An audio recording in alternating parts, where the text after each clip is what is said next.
Welcome to Politics Unplugged. I'm Ann Trujillo. Who will be the Democratic nominee for president is anybody's guess. What we do know is next time the candidates take to the debate stage, there will be fewer of them. The top 20 candidates took the stage in Detroit over 2 nights this past week, 10 each night. The stakes are higher in September and qualifications tighter. And based on today's numbers, only 7 of these 20 candidates would qualify. Neither candidate from Colorado, Senator Michael Bennet, nor former Governor John Hickenlooper would make it. Now, Hickenlooper was on the stage during night 1 of the Detroit debate. Hickenlooper is considered a moderate candidate. As far as how he did, he gave us this memorable moment while sparring with Senator Bernie Sanders on health care and the Green New Deal. I think if we're going to force Americans to make these radical changes, they're not going to go along. You throw your hands up, but you haven't.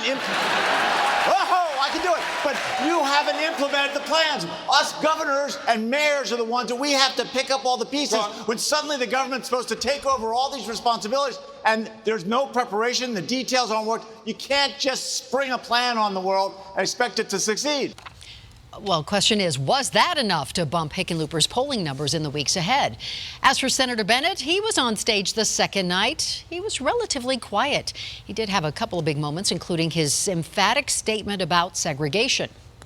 And when there's a group of kids in this country that don't get preschool through no fault of their own, and another group does, equal is not equal. And we've got a group of K-12 schools that are good because families can spend $1 million, and you've got the Detroit public schools that are as segregated as they were.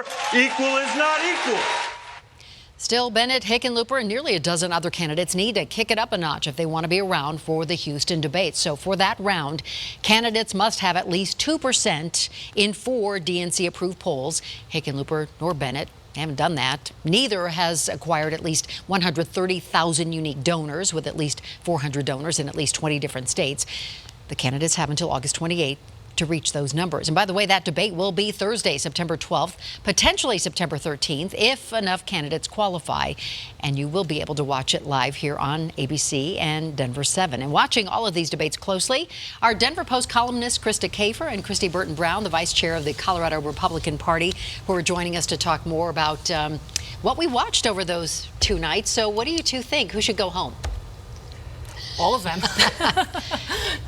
But we'll definitely see what happens. I think one of the most interesting things in these debates is how the moderate and extreme candidates in the Democrat Party are attacking each other and honestly giving a lot of sound bites for President Trump and the Republican Party in 2020. Yeah, I got to admit, some of those people on the stage made Trump look good to a never-Trumper. I mean, you've got 2 people out there that want to take away my private health care. You've got another guy, Buttigieg, who wants to rewrite the Constitution and pack the court. You've got Marianne Williamson, who's kind of like a blissed out AOC on edibles. I mean, there is some crazy stuff, right?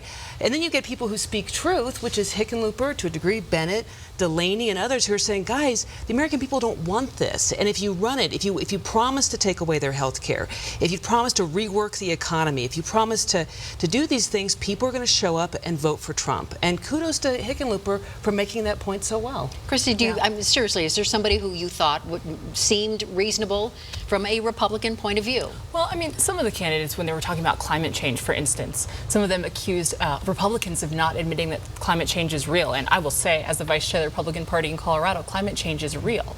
And we know that, we acknowledge it. And some of them talked about how we need to innovate and use the innovation in America and our businesses to address that issue instead of destroying our economy in order to protect the earth. And that's a message that I do agree with. So candidates with those kind of messages, I think Delaney is one who certainly believes in some Republican ideals. But the problem is, even when we address some of their moderates, like Joe Biden, sort of a moderate on some issues, even he, this is something Coloradoans need to know, wants to destroy the energy industry in Colorado. He out and out said that he would destroy the energy economy, fossil fuel, fracking, coal, industries that are important to Colorado. He wants to take away, and that's a moderate Democrat.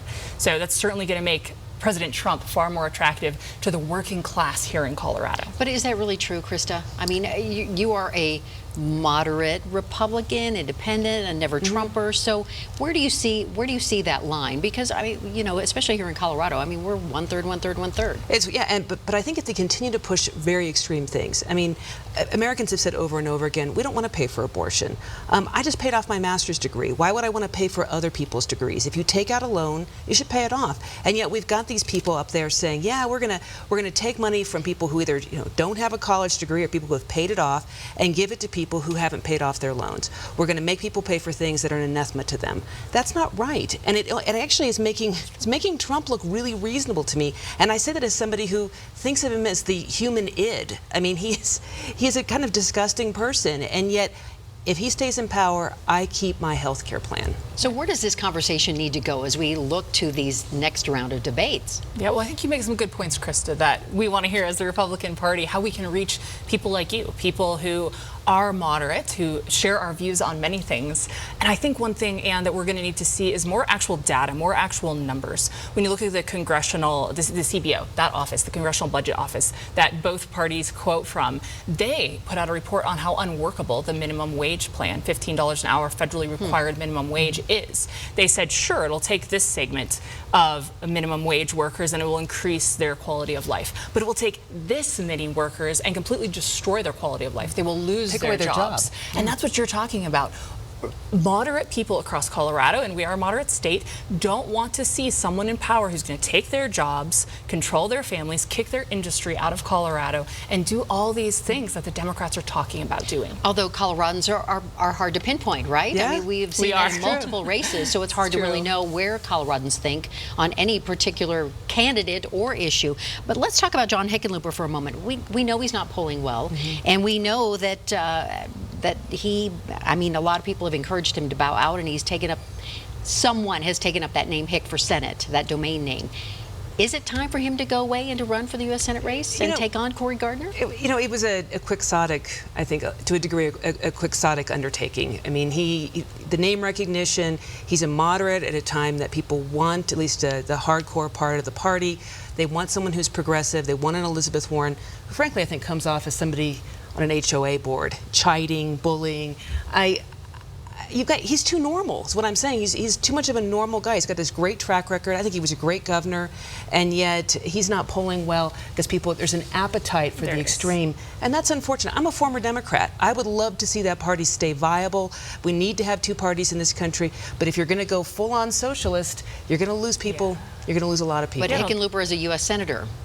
I mean, to take on Cory Gardner, I mean, a lot of people have said he's the only one who could do it. Yeah, and there certainly are some people clamoring for that, wanting him to jump into that race. But I think right now, Cory Gardner's in a really strong spot. His fundraising numbers are incredible, honestly, at this point in the game. And he's brought some pretty important things to Colorado that are bipartisan. The BLM office moving to Grand Junction. People on the Western Slope want to be heard by someone. Cory Gardner comes from the eastern part of our state, rural Colorado. The people who feel often not listened to identify with him. He's happy. He's not harassing. He doesn't ever comes across as a bully type. Well, he plays middle of the road. And that's tries what to play both Coloradans ways, often want to see. And he has gotten a number of bipartisan bills passed in Colorado, and in fact was far more bipartisan than Hickenlooper himself when they both represented Colorado on the statewide level. So I think Hickenlooper, unfortunately, he's going to find a really strong warrior in Cory Gardner, and then the socialist wing of his party is trying to take it over entirely, and he's not going to find a place there. Okay, so with 30 seconds left, I mean, we have a handful of candidates, maybe 7 candidates, who will likely be the nominee to take on President Trump. Who should that be? Which one of these 7 do you think should be the one, or could be the one that maybe President Trump doesn't want to deal with? Joe Biden, Cory Booker, Pete Buttigieg, Kamala Harris, Beto O'Rourke, Bernie Sanders, Elizabeth Warren? Beto O'Rourke might be the most annoying person on the planet. So, I've been told tell my us what you hands really like think. this. My hands like him. Don't do this. But, if Democrats want to play it smart, they're going to go Biden. Yeah, that would be a possibly better move for them nationally, not in Colorado, because he wants to kill the energy industry. I think Elizabeth Warren might be their choice. We'd love to see them pick a socialist candidate, because if they do that, we're going to have them beat. Well, thank you both. Yeah, appreciate you being here. Thank you. And your honesty. Thanks. Back in a moment.